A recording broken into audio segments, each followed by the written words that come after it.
kemanapun kita berguru, guru sejati kita tuh nggak pernah ada di luar diri kita sih. Karena semua itu hanya akan menghantarkan kita ke dalam. Itu nggak ada yang Islam saat ini. Karena Islam itu on the making. Makanya setiap sholat itu selalu ihdina siratal mustaqim. Tunjuki jalan yang lurus. Berarti kan sholat untuk orang yang nggak lurus ya? Berarti kalau ada orang sebelum zuhur ngegosip, abis zuhur ngegosip, berarti sholatnya mabuk dong? Mabuk. Makanya saya bilang bahwa rajin sholat 5 waktu itu belum prestasi di hadapan Tuhan. Nah, Mas Teguh boleh bilang stop di mana aja. Silakan kalau boleh stop. Sini ya. Ingat kartunya? Ingat ya? Ingat ya? Oke, saya tutup. Rumusnya tadi apa, Mas? Klik. Kayaknya Mas Teguh yang harus coba klik. Oke. Warnanya jadinya harus biru. Nggak ada ya? Nggak ada. Satu-satunya kartu yang biru yang mana, Mas?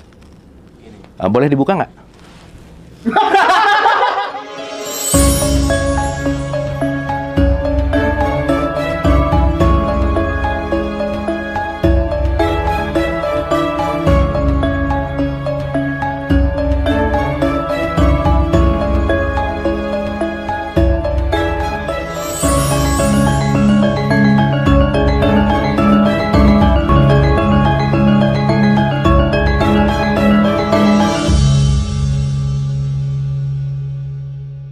Kang Abu, ketika kemudian akhir-akhir ini kan kita melihat banyak sekali teman-teman yang kemudian mulai tertarik belajar spiritual, artinya ada pergeseran dari status quo gitu kan ya. Nah, dari religion menuju spiritual yang cenderung membebaskan begitu. Tetapi ke guru spiritual satu, ke guru spiritual yang lainnya, aku kok kesini kok nggak cocok ya, sini juga nggak cocok ya.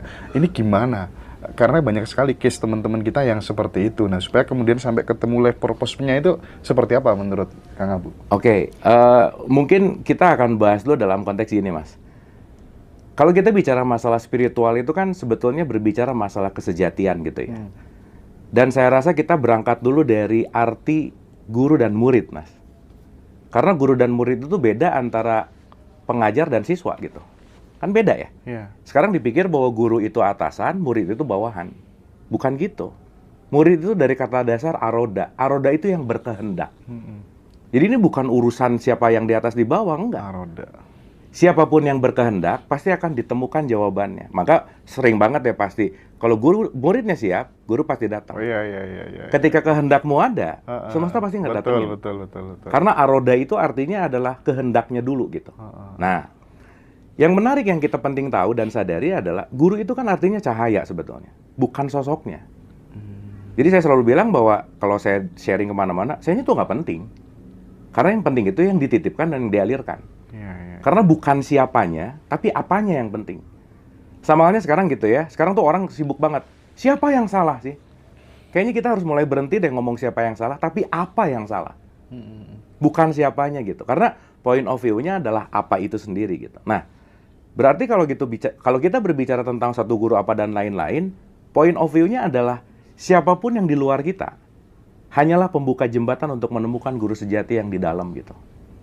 Karena the true teacher, kalau kita bicara the source, itu nggak pernah ada di luar gitu. Karena yang di luar itu hanya pembuka. Mereka itu hanya akan memberikan satu tapak starting point. Yang pada akhirnya, kemanapun kita berguru, guru sejati kita tuh nggak pernah ada di luar diri kita sih. Karena semua itu hanya akan menghantarkan kita ke dalam. Itu yang nomor satu. Yang kedua, semua akan berbicara dalam wilayah frekuensi, Mas.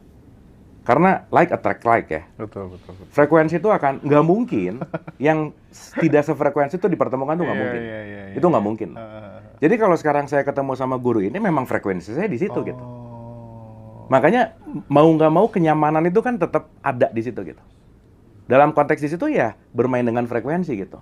Maka jangan heran ketika frekuensinya udah oke dan memang udah nggak sefrekuensi, ya memang harus melakukan move on gitu. Betul. Makanya kan hidup ini adalah sebuah proses yang selalu dinamis gitu. Makanya ya pengalaman saya bahwa saya belajar ke sini, saya sih selalu melihat kalau saya mengambil perspektif dari Hindu gitu ya, ada yang disebut namanya upaguru. Upaguru tuh semuanya adalah guru. Bahkan semut yang hadir itu adalah guru, pohon yang hadir itu adalah guru. Pasti semua itu akan memberikan sebuah quote and quote sinyal lah ya untuk kita mencapai sesuatu yang di dalam itu. Nah, jadi kalau tadi pertanyaannya, kesini, itu part of journey aja sih. Karena pada akhirnya akan menemukan guru sejati ya di dalam gitu. Ya, parameter bahwa kemudian kita sudah terhubung dan terbimbing dengan guru sejati itu apa, Kang Abu? Kalau kita bicara parameter, karena ini perjalanan yang tanpa batas, Mas. Hidup ini adalah long war gitu ya, perang panjang gitu. Jadi sering banget ada yang nanya, apa sih puncak kesadaran? Nggak ada puncaknya sih. Nggak ada puncaknya. Karena gimana mau mencapai puncak, orang itu adalah sesuatu yang dinamis gitu. On the making gitu ya? Iya, on the making. Makanya saya selalu mengatakan bahwa hidup itu adalah work in progress gitu. Dan kita selalu ada pelang di sini, under renovation. Semuanya selalu dalam. Saya kasih contoh sederhana gini, Mas. Kita ngomong yang paling gampang aja ya, sepak bola lah. Sepak bola itu 90 menit nih. Kalau di menit kedua saya udah kalah 2-0, ya saya belum kalah dong. Iya dong. Masih banyak waktu gitu. Permainan belum berakhir. Permainan belum berakhir. So, terlalu dini ketika mengatakan bahwa kamu salah, kamu sesat, kamu kafir, kamu neraka, aku lebih baik. Tar dulu nih, ini permainannya baru menit kedua nih gitu. Iya. Artinya kalau kita mau berbicara parameter indikator menuju ini, menuju yang namanya kesadaran, kita nggak bisa ngejudge bahwa aku sudah mulai masuk kepada kesadaran. Nggak bisa gitu. Baik. Sama halnya menjadi Islam, Mas. Nggak ada yang Islam saat ini. Iya. Karena Islam itu on the making. Iya. Makanya setiap sholat itu selalu ihdina siratal mustaqim. Tunjuki jalan yang lurus. Berarti kan sholat untuk orang yang nggak lurus ya? Iya. Bener nggak? Iya, Makanya bener. dia minta dilurusin. Berarti kalau saya sesat, sholat dong. Supaya kamu dilurusin. Artinya diluruskan terus, diluruskan lagi. Karena poin nanti kita menjadi apa nilainya di menit 90 nih. Kita sekarang lagi ada ongoing proses gitu. Nah, cuman saya komain gini. Ciri-ciri aja. Saya selalu menganalogikan bahwa ketika seseorang menuju kepada jalur spiritual dan itu on the track, sama seperti kita lagi naik ke gunung, ke atas, kita ada di mobil yang kapnya terbuka, matanya ditutup. Kita nggak tahu mau kemana, tapi yang jelas, semakin dia jalan, semakin adem, Mas. Semakin rileks, semakin santai, semakin nggak terlalu konflik, semakin yang concernnya adalah lebih bisa banyak menerima realitas lah gitu. Simply kurang lebih gitu, Mas. Oke. Menarik. Baik. Kang Abu, sebelum nanti saya mau minta tolong untuk bermain sulap sebagai hiburan buat teman-teman begitu ya. Tapi sebelumnya saya pengen tahu aktivitas apa yang kemudian didedikasikan Kang Abu ya untuk kemudian men-trigger, menginspirasi teman-teman agar kesadarannya senantiasa bertumbuh, misalnya dengan bikin event ini, event itu gitu, beberapa kelas dari hasil observasinya selama ini, risetnya selama ini mungkin bisa dieksplor ke teman-teman Ngaji Roso gitu kan. Ya, jadi riset pertama saya tuh kenapa saya bisa mengkonklusikan dengan garis merah si Indonesia ada di ranking 140, karena mayoritasnya orang Islam. Sesederhana bahwa banyak orang Islam di Indonesia itu nggak ngerti isi Quran, Mas. Jadi saya mulai dari situ. Makanya masyarakat kita itu paling hobi hataman. Iya, hobi aja. Iya. Jadi yang dikejar hatam, ngebut, cepat, udah. Betul. Dan ketika dia hatam tuh ngerasa bahwa udah soleh-soleha banget gitu. Dan saya banyak banget ketemu majelis kan, saya suka nanya. Dan rata-rata ibu-ibu kan. Ibu-ibu kalau baca Quran tenang nggak hatinya? Tenang. Ya iyalah tenang, orang pada nggak ngerti juga. Ya jadi tenang ya, orang dia nggak pada ngerti juga gitu, quote and quote ya.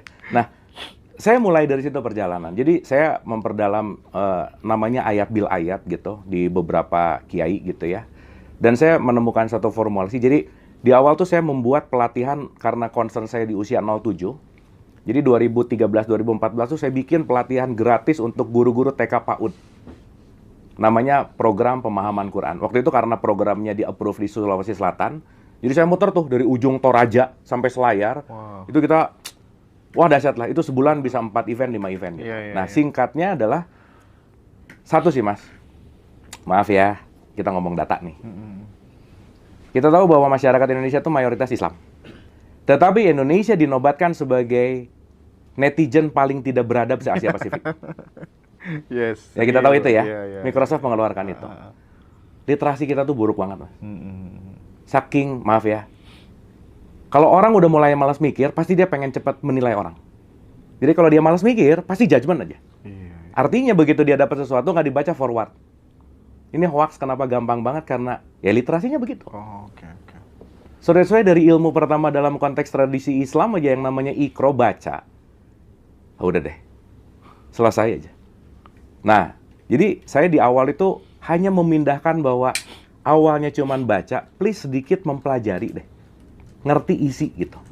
Sehingga kita tahu yang kita baca tuh seenggaknya, saya selalu membagi 4 statement ini, Mas. Ini agak teoritikal, nggak apa-apa ya, tapi saya mencoba menggunakan bahasa yang mudah aja. Ada 4 tipikal manusia nih, dalam pandangan ini, di research saya gitu ya. Kelas 1 tuh namanya asbun, Mas. Yang penting bunyi aja. Dan ini mendominasi nih.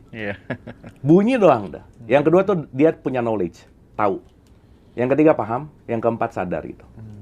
Nah, saya cuma ngajak dari asbun ke tahu aja dulu. Dah. At least kamu tuh gini. Banyak banget orang tua yang nanya ke anaknya, "Nah, udah sholat belum?" Wow, itu 95% kali. Tapi berapa persen orang tua yang nanya ke anaknya, "Nah, di sholat bagian iftitah mana yang kamu nggak paham? Di sholat bagian Al-Fatihah mana yang kamu nggak ngerti?" Dikit, Mas. Dan orang tua nggak peduli mau ngerti mau nggak, yang penting olahraga. Iya. Pertanyaannya antara sholat sama senam kan jadi nggak jauh beda ya. Ini orang sholat apa senam sih gitu. Betul. Orang iftitahnya nggak ngerti, Al-Fatihahnya nggak paham gitu. Akhirnya sholat tidak menjadi sesuatu yang menuju kepada yang namanya hasil gitu. Contoh sederhana aja. Sholat itu kan jembatan ya. Tujuan akhirnya kalau kita mengacu ke Quran ada kata-kata inna sholata tanha anil fahsya'i wal munkar gitu. Sholat itu mencegah perbuatan keji dan munkar gitu. Perilaku kan? Perilaku. Ngegosip itu kan keji dong. Betul nggak, Mas? Betul. Di level 4 tadi sadar, lawan katanya berarti mabuk. Berarti kalau ada orang sebelum zuhur ngegosip, habis zuhur ngegosip, berarti sholatnya mabuk dong.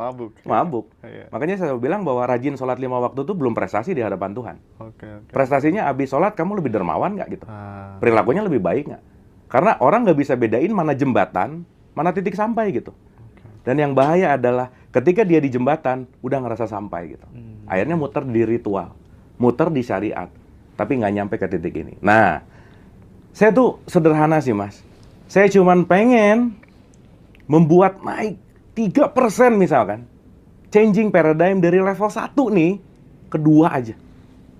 Dah, naikin literasi dikit aja. Dari asbun ke tahu. Dari asbun ke tahu aja udah. Udah kesadaran, udahlah, kejauhan lah gitu. At least tahu, at least saya tahu Al-Fatihah itu apa. At least saya tahu yang saya ngomong apa. Dan ketika saya mulai tahu apa yang saya ngomong, saya mulai bisa bijaksana. Ngomong ini ada pertanggungjawaban gitu. Dan itu ketika dibawa ke ranah yang namanya ritual, keagamaan, ya akhirnya jadi robotik juga sih gitu. Yang akhirnya ya balik lagi ya. Makanya kan Quran sendiri ngomong, fawailul lil musholin gitu. Celaka juga orang yang sholat, kenapa? Orang cuman olahraga kok, nggak ada olah rasanya gitu. Dan concern di mana esensi dari semua apapun yang diritualkan ini kan outputnya adalah akhlak gitu. Nah jadi, dialog positif, saya inspiratif lah. Termasuk saya terima kasih banget sama Ngaji Roso, saya rasa sekarang tuh musimnya less competition, more collaboration kan. Karena yang kita akan lakukan ini adalah betul. Mau nggak mau kita bersama-sama menurunkan quote and quote ya permasalahan ini gitu. Iya, Kang. Dan kalau kita nggak bergandengan tangan mau gimana gitu. Makanya prinsip paling sadis yang kita punya tuh kan sebenarnya gotong royong ya. Dan gotong royong ini saya rasa harus dinaikkan. Dan kalau kita nggak bersama-sama untuk dalam tanda petik menyelesaikan ini, nggak bisa sih gitu. Jadi simpel, Mas. Dari kelas 1 ke kelas 2 aja lah. Udahlah, nggak usah muluk-muluk gitu. Kang Abu, ya. Sejauh mana kemudian manusia itu memiliki free will sebenarnya untuk menentukan jalan hidupnya gitu? Karena ada ungkapan manusia menulis jalan hidupnya sendiri gitu. Sementara itu paradok bahwa nggak bisa. Jalan hidup itu yang menentukan juga Tuhan gitu. Nah, sebagai seseorang yang sudah pernah melampaui titik-titik seperti yang semua pemuda harapkan begitu ya. Kuncinya sebenarnya di mana terkait dengan yang saya tanyakan tadi? Ya, gini Mas, kita penting untuk melihat dulu konteks tentang Tuhan dan kita tuh sebagai satu kesatuan gitu. Bicara masalah free will, Tuhan itu hanya menyediakan hukum untuk kita. Intinya adalah kamu mau ngikutin hukum ini atau enggak? Kamu mau ngikutin aturan mainnya apa enggak? Gitu ya. Dan nggak bisa. Aku diuji oleh Allah. Enggak lah, semua ujian tuh kita yang bikin kok gitu. Kita tuh hanya akan masuk ke dalam wilayah yang namanya konsekuensi gitu. Jadi apapun yang kita lakukan, feedbacknya akan kembali. Jadi dia bikin rules of game-nya. Kita masuk di game itu gitu. Pertanyaannya, ngerti rules of game-nya nggak? Nah, itu dia masalahnya. Itu poinnya gitu. Jadi buat saya free will tuh bukan aku takdirnya, aku emang udah ditakdirkan jadi orang bego sih, ya nggak bisa lah gitu. Kenapa kamu bego? Karena kamu nggak belajar gitu. Karena hukumnya kalau kamu belajar jadi pintar gitu. Nah jadi saya selalu melihat konteks ini bahwa Sang Maha itu menciptakan hukum dan kita mau belajar tentang hukum ini nggak? Makanya entah itu ngomong oneness lah, relativity lah, entah itu polaritas lah, banyak lah ya kalau kita ngomongin the law of universe gitu. Intinya adalah gini mas, simple ya, dan hukum ini kan berlaku universal. Mau agamanya Kristen, Katolik, Hindu, Buddha, terserah deh gitu ya, pegang api ya panas, itu hukum gitu. Ya, gravitasi hukum gitu. Mau diimani atau enggak ya ada gitu kira-kira. Nah pertanyaannya kita mau belajar hukum itu atau enggak gitu. Contoh sederhana gini, saya nanam melon, buahnya pasti melon mas. Dan kalau saya nanam melon, mau doa di depan Ka'bah, ya Allah, tumbuhkanlah durian, nggak bisa. Karena hukumnya tabur tuai. Apa yang kamu tanam, itu yang akan kamu dapatkan hasilnya. So, saya selalu mengatakan bahwa my life is my making. Hidup saya itu pilihan saya. Gitu. Selama ketika apa yang saya lakukan berkesesuaian sama hukum ini, berarti bagaimana saya selalu belajar dengan selaras dengan hukum ini gitu. Makanya kan di surat 13 ayat 11 tuh, aku tidak akan merubah keadaan suatu kaum kan. Kalau kamu yang nggak mau berubah. Manusia co-kreator dong berarti? Co-kreator. Dalam konteks ya, co-kreator yang bisa menciptakan quote and quote apapun ya, bentuknya yang udah evolusi yang paling sempurna lah gitu kira-kira. Karena semuanya ada di kita gitu. Pun kita harus ngerti bahwa co-kreator itu bukan berarti lebih keren sih. Bukan berarti lebih supreme, bukan. Tapi semuanya dalam ekosistem, bukan ekosistem. Karena kalau ekosistem manusia di atas nih, yang lain ada di bawah. Tapi kalau dalam oneness, saya ngambil satu tradisi Hindu aja mas. Di Hindu itu ada statement Trihita Karana, harmony with God, nature, people. Kalau di Islam, hablum minallah, hablum minannas. Tapi ini yang agak jarang disebut sih, hablum minal alam. Nah, makanya rajin sholat tapi buang sampah sembarangan gitu misalnya. Yang quote and quote di sini nggak dapat gitu. Nah artinya kan segitiga sama sisi ini yang penting untuk kita sadari bahwa kita semua itu dalam satu kesatuan gitu. Kita memang co-creator, tapi jangan lupa bukan berarti yang paling dari semuanya gitu. Contoh sederhana mas, kita penting sadar ini banget. Mas Hendra, kalau semua cacing di bumi ini hilang detik ini mas, detik ini hilang nih, semua cacing di bumi. Kita punya waktu 4 bulan untuk hidup. Nah udah nggak ada yang tumbuh kok. Mau punya uang triliunan, nggak bisa. Nggak bisa makan uang kita. Serangga sekarang hilang sebumi raya serangga hilang. 2,5 bulan kita bisa bertahan hidup. Tapi seluruh manusia hilang detik ini, bumi baik-baik aja kok gitu. Ya. Jadi biasa aja lah. Gitu. Tapi gini mas, ketika kemudian ada yang mengatakan bahwa pikiran itu mencipta gitu, sehingga kemudian kita pede, pengen apa-apa pede. Tapi ada yang mudah ngedapetin, ada yang susah ngedapetin. Yang bikin itu susah dan mudah apa? Gini mas, ada beberapa elemen yang harus kita ngerti tentang diri gitu. Makanya kenapa sih man arafah nafsah faqad arafah robba, gitu ya. Ini agak sedikit bicara dalam konteks teologisnya gitu. Kalau kamu kenal diri, kamu kenal Tuhan gitu. Sesimpel antara pikiran itu tidak stand alone. Kita tuh community mas. Kita tahu bahwa kenapa sih disebutnya tuh kami kan? Kami. Abu ini bukan abu. Abu tuh yang mana sih? Ini hidung. Ya kan? Saya tuh kemana-mana jangan salah mas. Saya bawa 50 triliun sel. Berarti ini saya community dan saya punya dalam tanda petik punya tanggung jawab terhadap semua triliunan sel yang dititipkan ibu bumi kepada saya nih. Oke ya. Jadi kalau tadi bicara masalah konteks pikiran, pikiran tidak stand alone.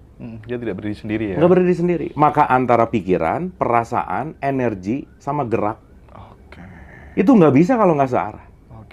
Antara ucap, laku, pikir. Dan ucap, pikiran, perasaan, tindakan, manunggal jadi kenyataan. Jadi kenyataan. Yang terjadi sekarang, pikirannya ke depan, badannya diem. Perasaannya ke belakang gitu mas. Akhirnya ini jadi nggak searah gitu. Berarti kan point of view-nya bukan masalah aku tidak mendapatkan apa yang aku mau. Simpel aja mas, contoh nih. Punya nih keinginan, kayaknya pengen deh. Abis gitu, kayaknya nggak mungkin deh. Nah, sesaat kita ngomong kayaknya nggak mungkin, saya lagi ngomong, saya nggak mau. Ya semesta bingung lah, lu maunya apa sih? Di satu sisi kamu pengen, di satu sisi kamu resisten gitu. Berarti antara pikiran sama rasanya nggak manunggal kan? Dan udah gitu dalam konteks mencapai sesuatu, itu nggak mungkin, nggak ada. Sorry ya mas ya, kalau sekarang ada seminar yang tiba-tiba cara cepat jadi kaya, udah deh, cara cepat, semesta tidak berbicara masalah cepat gitu. Quote and quote ya, karena hukumnya pertumbuhan. Mie instan aja mau dimakan harus ada masak dulu gitu. Karena nggak ada yang cepat gitu. Betul. Karena easy kan pasti easy go. Iya. Nah, artinya untuk mencapai ke visi saya yang langkah ke 1000 harus ada 2 langkah dulu nggak? Iyalah. Permasalahan orang modern sekarang, Mas. Baru 2 langkah ganti cita-cita. 2 langkah, nggak jadi ah. 2 langkah, nggak jadi ah. Terus ngomong apa? Cita-citaku tidak terkabul. Ya iyalah, baru 2 langkah udah ganti cita-cita. Kenapa? Karena elemen 4 ini yang nanti sejatinya kalau kita bicara tentang self-control, self-management, saya sering menyebutkan ini namanya self-engineering sih. Kalau kita kenal yang 4 ini, dan kita benar-benar mengarahkan yang 4 ini, that's it, Mas. Gitu. Itu sih. Jadi kalau tadi pikiran adalah pelopor, yes. Tapi jangan lupa bahwa ada elektro, ada magnetik yang konteksnya bahwa semuanya dalam satu kesatuan yang nggak bisa terpisah gitu. Oke. Itu sih. Jadi bangun batu bata baru segini, aduh kayaknya nggak mungkin roboh lagi. Roboh lagi. Iya. Mau ke Bali nih, baru 10 kilo, ganti ya ke Jogja gitu. Ya nggak nyampe lah ke Bali, orang ganti terus destinasinya gitu. Iya. Ikut kelas segala macem, kok lama, kok nggak bisa-bisa kayak yang testimoni itu. Karena dia berangkatnya dari minus, beda dari yang sudah settle misalnya kan. Iya. Dan dia semangatnya waktu seminar doang sih. Betul. Gitu. Selesai seminar nggak dikerjain masalahnya gitu. Oke. Kang Abu, saya betah sekali ngobrol sama Kang Abu, tapi saya harus berbagi sama Mas Dodo. Tapi sebelum ke Mas Dodo, saya pengen Kang Abu menyajikan sebuah permainan sulap dulu supaya ada hiburan, kita nggak sepaneng begitu ya, Kang ya. Oke, jadi kita tahu ya bahwa, aduh ini kemana, sini kali ya? Iya, boleh.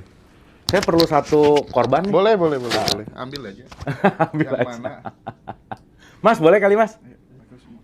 Di sini saya perlu 1 korban sih.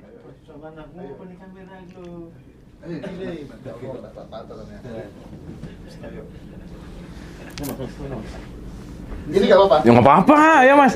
Saya cuma perlu 1 korban aja. Oke. Aduh, nggak apa-apa di sini ya. Di bawah aja. Mas siapa namanya?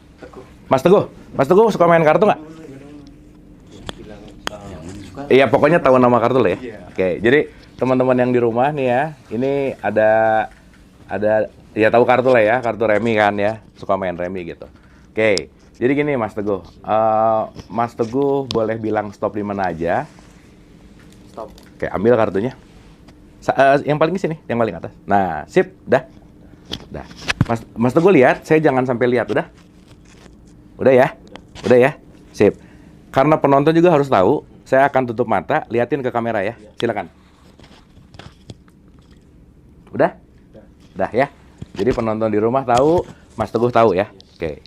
Ingat, awas jangan lupa nih. Oke. Nah sebagai buktinya nanti di sana sama teman-teman. Oke. Mas Teguh tadi stop di mana aja betul? Oke. Sekarang boleh bilang stop lagi di mana aja? Stop. Sini ya. Oke, saya potong. Boleh disimpan? Disimpan lagi. Saya tutup. Dah.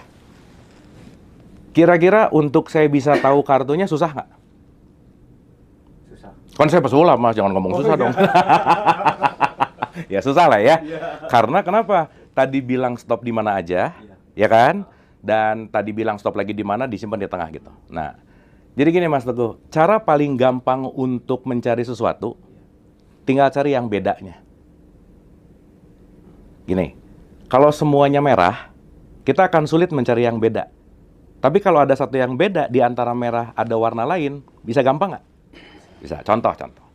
Ini kan kita tahu kartunya merah nih ya. Ya kan? Ya kan? Kartu merah kan? Ya. Saya sih dengan 1 klik udah tahu banget kartu Mas Teguh apa. Gampang banget. Coba. 1 klik aja. Tinggal nyari yang warnanya beda, bener nggak? Jadi kalau saya jatuhin lagi pelan-pelan, ini akan ada 1 kartu yang sangat-sangat mudah. Nah, yang lain nggak ada tuh. Ya, bener nggak?